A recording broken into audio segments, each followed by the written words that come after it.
मुख्यमंत्री एकनाथ शिंदे अयोध्या दौऱ्यावर आहेत। मुख्यमंत्री म्हणून एकनाथ शिंदे यांचा हा पहिला अयोध्या दौरा आहे।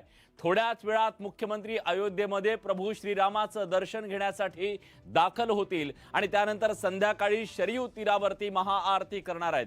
यावेळी शिंदे यांच्या सोबत मंत्रिमंडळातील मंत्री, शिवसेनेचे आमदार आणि खासदार सुद्धा उपस्थित असणार आहेत।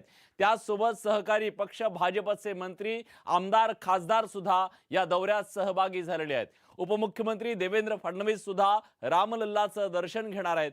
शिंदे हे दुपारी 12च्या सुमारास प्रभू श्रीरामाचं दर्शन घेतील। ते हनुमानगडी इथल्या जाऊन दर्शन घेणार असून भव्य श्रीराम मंदिराच्या बांधकामाची पाहणी सुद्धा करणार आहेत। त्यानंतर ते उत्तर प्रदेशचे मुख्यमंत्री योगी आदित्यनाथ यांची भेट घेऊन चर्चा करणार आहेत। केंद्रीय निवडणूक आयोगाने शिंदे यांच्या गटाला शिवसेना हे नाव आणि धनुष्यबाण चिन्ह दिल्यानंतर ते पहिल्यांदाच आपल्या सहकार्यांसह अयोध्या दौऱ्यावर गेलेत।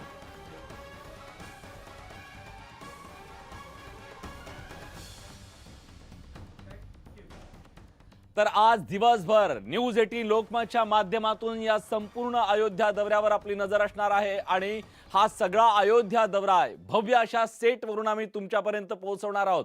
थोड्याच वेळात मुख्यमंत्री एकनाथ शिंदे हे अयोध्येत पोहोचतात। उपमुख्यमंत्री देवेंद्र फडणवीस सुद्धा तिथे सहभागी होणार आहेत। रामलल्लाचं दर्शन हे दोघं सुद्धा घेणार आहेत। ही राजकीय घटना म्हणून सुद्धा याच्याकडे पाहिलं जात आहे। शरयू तीरावरती महाआरती सुद्धा होणार आहे आणि या महाआरतीमध्ये मुख्यमंत्री, उपमुख्यमंत्र्यांच्या सोबतच आमदार, खासदार, मंत्री आणि हे सगळे जण सहभागी होणार आहेत। थोड्याच वेळात मुख्यमंत्री एकनाथ शिंदे हे अयोध्येमध्ये दाखल होणार आहेत आणि त्यांच्या सोबत असणार आहेत राज्याचे उपमुख्यमंत्री देवेंद्र फडणवीस सुद्धा आणि त्यांच्या सोबत इतर आमदार, खासदार आणि मंत्र्यांचा सुद्धा या अयोध्या दौऱ्यामध्ये सहभाग असणार आहे। गेल्या 9 महिन्यामध्ये महाराष्ट्राच्या राजकारणात जे वेगवेगळे बदल झालेले आहेत, सत्तांतर घडलेलं आहे, त्यानंतर या अयोध्या दौऱ्याला अतिशय महत्त्व प्राप्त झालंय। हिंदुत्वाच्या मुद्द्यावरून भाजप आणि शिवसेना ह्या दोन पक्षांनी राज्यामध्ये सत्ता स्थापन केली आणि त्याच मुद्द्याला आणखी पुढे नेण्याचा प्रयत्न केला जातोय।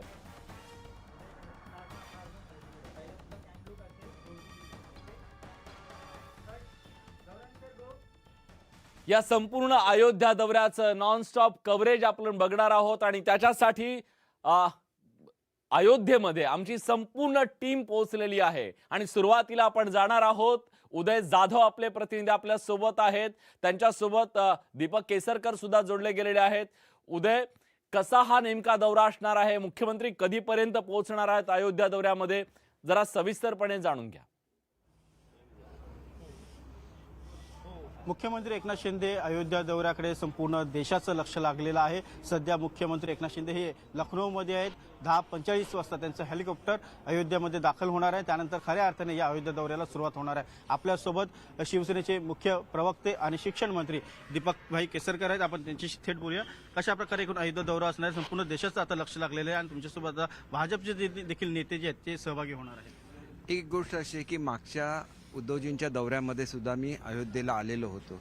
केवळ महाराष्ट्रातली लोक अयोध्येला येऊन रामाचं दर्शन श्रीरामाचं दर्शन घेणं एवढ्यापुरता हा दौरा मर्यादित नाही, तर एका अर्थाने उत्तर प्रदेश आणि महाराष्ट्राचं जे जुनं नातं आहे ते या निमित्ताने संपूर्ण भारतासमोर येणार आहे। कारण एकनाथजी शिंदे साहेब यांचं भव्य असं स्वागत करण्याची तयारी हे अयोध्येतील सर्व कार्यकर्त्यांनी आणि रामभक्तांनी केलेली आहे।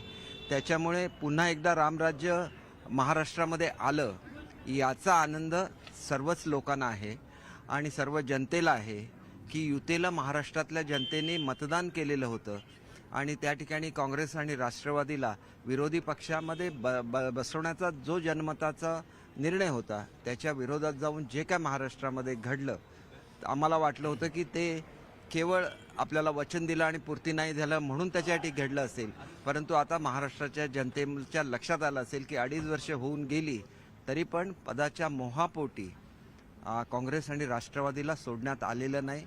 हिंदुत्वाच्या विचारापासून पूर्णपणे लांब जाण्याचं जो एक त्यांनी भूमिका घेतली ती कोणालाही आवडलेली नाही आहे।